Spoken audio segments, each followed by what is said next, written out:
Next point is cardiac cycle.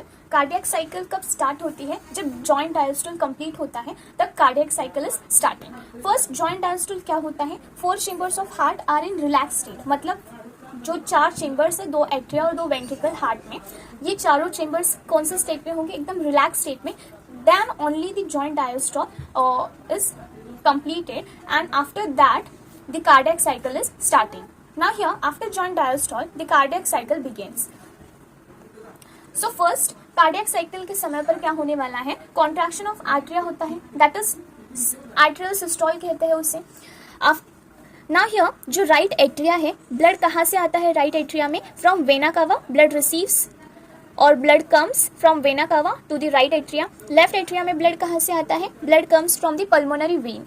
सो यहाँ right atria में blood receive होगा, तो इसी की वजह से क्या होता है, जो भी राइट एट्रिया की वॉल्स है वहाँ पर कुछ प्रेशर एक्सपीरियंस होता है, तो इसी की वजह से जो एसए नोड है वो क्या करेंगे? एक्शन पोटेंशियल को जनरेट करेंगे, and SA node generates action potential which stimulates both atria to undergo contraction simultaneously. तो इसी की वजह से जब SA node action potential generate करते हैं, सो दोनों जो एट्रिया होते हैं वो कॉन्ट्रैक्शन करते हैं एक साथ, तो इसी हम क्या कहते हैं? एट्रियल कॉन्ट्रैक्शन कहते हैं। After that what is happening? इन एट्रियल कॉन्ट्रैक्शन होने की वजह से increase the blood flow into ventricles by about 30%। 30% blood flow की स्पीड बढ़ जाती है। क्यों? एट्रियल कॉन्ट्रैक्शन की वजह से। Blood flows into the ventricles due to the action potential. Obviously blood ventricles में क्यों फ्लो होता है? क्योंकि action potential is generated. Now here blood flows into the ventricles, blood flow होता है वेंट्रिकल में, बट कुछ वाल्व्स प्रेजेंट होते हैं राइट एट्रिया और राइट वेंट्रिकल के बीच में, जिसे हम कहते हैं tricuspid valve, and the valve is present between left ventricle and left atria, जिसे हम क्या कहते हैं? Bicuspid valve. इसी के थ्रू और जो ब्लड एट्रिया में प्रेजेंट है वो वेंट्रिकल्स में पास हो सकता है। अब यहाँ पर जब ब्लड एट्रिया से वेंट्रिकल में पास हो जाता है तो वहां पर कौन से स्टेप होता है? तो that is called as atrial diastole. अभी एट्रियल डायस्टोल क्या होता है? हार्ट की जो एट्रिया है ये रिलैक्स स्टेट में होते हैं तब। After that what is happening? Action potential conducted to ventricular side of AV node. अभी जो a action potential SA node ने जनरेट किया था, ये अभी कहाँ पर कंडक्ट होने वाला है? Ventricular side of AV node. I will show you. Now see this is an heart. अभी हार्ट की जो एसए नोड है, this is an SA node जो राइट कॉर्नर पे लोकेटेड है, राइट एट्रिया के। अभी एसए नोड ने एक्शन पोटेंशियल जनरेट किया। एक्शन पोटेंशियल कहाँ पर कंडक्ट होने वाला है? एवी नोड के पास कंडक्ट होने वाला है। नाउ फ्रॉम एवी नोड ये एक्शन पोटेंशियल कहाँ पर जाता है? इट इज डिवाइडिंग इनटू जो इंटरवेंट्रिकुलर स्पेस है वहां पर जाके 2 ब्रांचेस में, 2 बंडल्स में डिवाइड होता है। That bundles are called as bundle of His. ये एक्शन पोटेंशियल फिर बंडल ऑफ हिस से परकिंज फाइबर्स में स्प्रेड आउट हो जाता है। See here bundle of His तक ये जो भी वेंट्रिकुलर साइड में एवी नोड प्रेजेंट रहता है, ये एक्शन पोटेंशियल पास करेगा। From bundle of His it is sent और it is pass to entire musculature of, जो भी वेंट्रिकुलर मस्क्यूलेचर है वहां पर स्प्रेड आउट होता है। कौन स्प्रेड आउट करेगा? That signals or that action potentials, it will be spread out through Purkinje fibers. Now here तो इसी की वजह से क्या होंगे? जो भी वेंट्रिकल्स है वो कैसे हो जाएंगे? कॉन्ट्रैक्ट फॉर्म में होते हैं, तो इसी को हम क्या कहते हैं? वेंट्रिकुलर सिस्टोल के तौर पर जानते हैं। आफ्टर वेंट्रिकुलर सिस्टोल कंप्लीट होने के बाद क्या होने वाला है? क्लोजर ऑफ, अभी वेंट्रिकुलर सिस्टोल की ही वजह से क्या होता है? Closure of tricuspid and bicuspid valve. अभी after the closure of tricuspid and bicuspid valve जो वेंट्रिकल्स है उन पर प्रेशर बहुत ज़्यादा बढ़ता है, तो इस प्रेशर बढ़ने की वजह से क्या होने वाला है? Ventricular pressure increases further. Ventricular pressure increase होने की वजह से जो सेमिलुनर वाल्व्स होते हैं वो ओपन होते हैं और ब्लड फ्लोज इनटू, ये ब्लड कहाँ फ्लो हो जाएगा? राइट वेंट्रिकल से कहाँ फ्लो होता है? पल्मोनरी आर्टरी में, एंड लेफ्ट वेंट्रिकल से कहाँ पर फ्लो होगा? आयोर्टा में। अभी इस स्टेप में क्या होता है? जो भी वेंट्रिकल्स होते हैं वो रिलैक्स स्टेट में होते हैं। That is ventricular diastole is taking place in this step और at this step. Next is cardiac cycle. अभी कार्डियक साइकिल क्या होती है?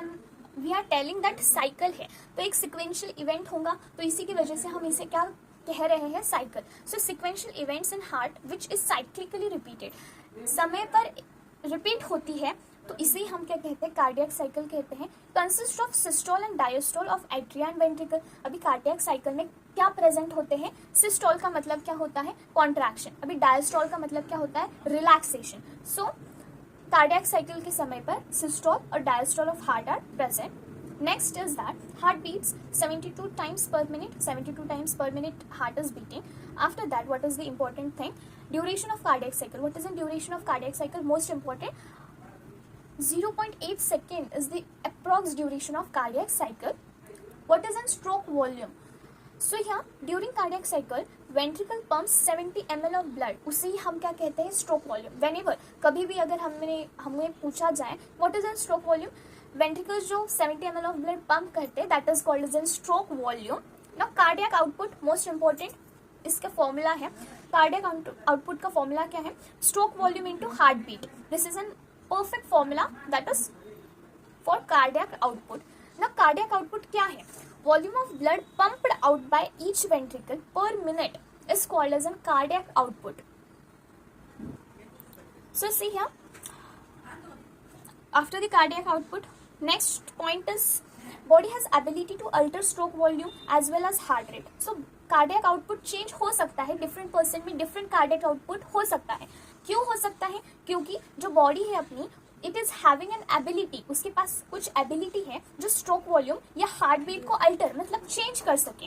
एक एग्जांपल है कार्डियक आउटपुट ऑफ एथलीट. जो भी एथलीट पर्सन होते हैं उनके जो कार्डियक आउटपुट है नॉर्मल पर्सन से अलग होते हैं. सो इंक्रीज जो भी कार्डियक आउटपुट है increase than an ordinary person. Ordinary person से cardiac output of athlete person is increase. Now see here, cardiac cycle has two prominent sound. जो कार्डियक साइकिल है so it is having two prominent sound. दो prominent sound होते हैं present जो हम stethoscope से ही सुन सकते हैं. We can hear that sound with the help of stethoscope only.